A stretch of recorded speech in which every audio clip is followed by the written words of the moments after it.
Previously, due to work, I lived in Nigeria for several years and was lucky enough to travel to many places in Nigeria and in Africa. My feelings about Nigeria are complicated.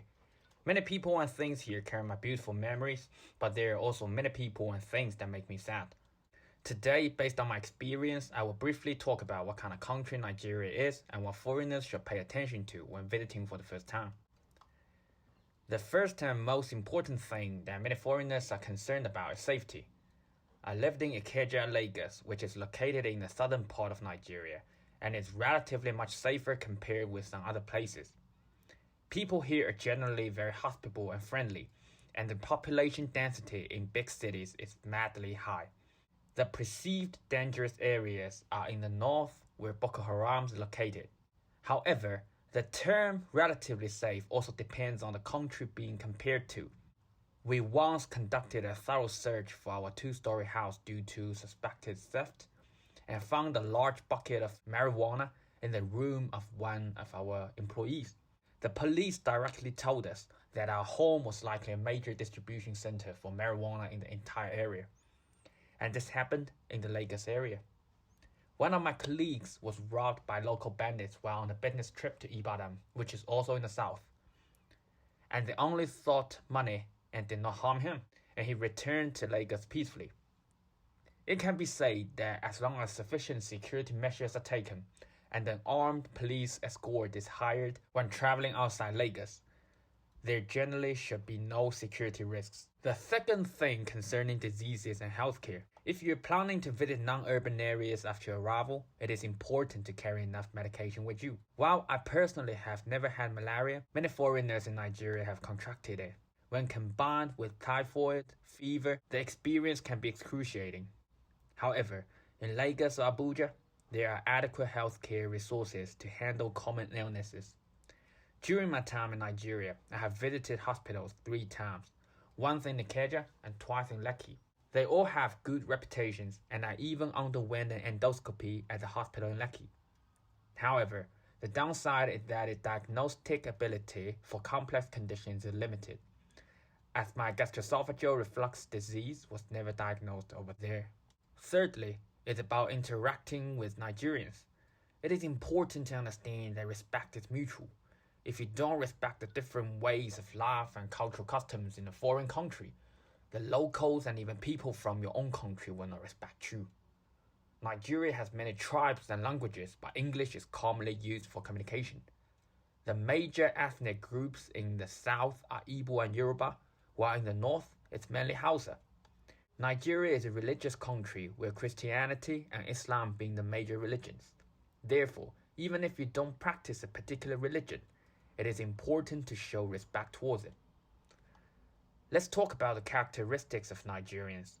They are usually very hardworking and enthusiastic, with most people holding a strong desire to succeed. Additionally, Nigeria has a strong culture of tipping, which can also be called corruption or bribery. Starting from when you land at the airport and staff hint at receiving tips. In public places or on the road, you will also often encounter people asking you for money. A few hundred nairas or $1 or $2 is a basic amount. Of course, if someone asks for money for no reason, you can just refuse. However, my advice that if you need someone's help, you should give a certain amount of tip. In Nigeria, there are many tribal chiefs, and even if you are a foreigner, please show respect when meeting them. At the same time, it is also necessary to respect the elderly here. Please call middle-aged and elderly women ma, and middle-aged and elderly men sir or papa. In short, giving respect to others is the key to receiving respect in return.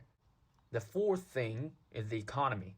The naira, as Nigeria's currency, has suffered significant devaluation over the past 20 years. Therefore, I suggest that when traveling to Nigeria, one should not exchange too much currency at once, but rather gradually exchange as needed. Nigeria is rich in natural resources, and the energy industry is the backbone of the country's economy.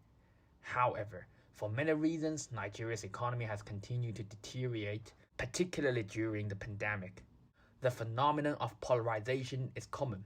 The area where I used to live was considered a more posh neighborhood, but just a wall away, people living on empty lots and had no access to water, or electricity and slept in makeshift shelters. The poor are getting poorer, and there are signs of some wealthy people returning to poverty. The national unemployment rate as of last year was 33%, which is a high level of unemployment. Therefore, I believe that if the foreigner can create jobs and provide competitive wages for the locals, you are doing something meaningful. The fifth thing is sensitive: politics. Although people are dissatisfied with the current situation, they still believe that God will save Nigeria. When the colonizers left, they also left behind hidden dangers for the whole country. This country, which was forcibly coupled together by the British, has experienced coups, conflicts, and regional independence in its history, and today's political environment has also led to very low levels of national identity among many Nigerians. Politicians are actually doing a lot. They are trying to improve the overall security environment, trying to combat corruption, and trying to develop the economy. However, these changes are not enough for the people and the country. Then, let's talk about the climate and environment. Nigeria has a tropical climate, and it is summer all year round.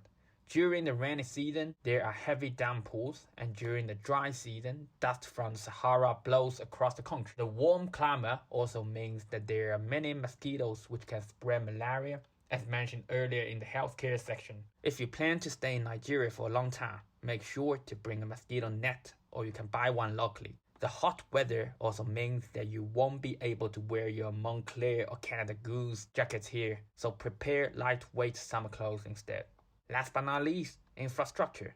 A generator is a must-have for every household because power outages are common in Nigerian cities. There is a lot of room for improvement in road infrastructure. I saw a water channel for sewage in the Keja and had been under construction for years without being completed. Of course, the government is also building many new railways, ports, and flyovers. However, for many existing roads, bridges, and facilities, they require a lot of proper maintenance. To summarize, it's important to show respect towards the local people and culture, no matter which city you visit in Nigeria. It is also recommended to carry some small amount of USDs in case of emergencies, and to bring along some medicines for yourself and some gifts for local people that you're about to meet. And paying attention to the thing I shared above will ensure a pleasant experience in Nigeria.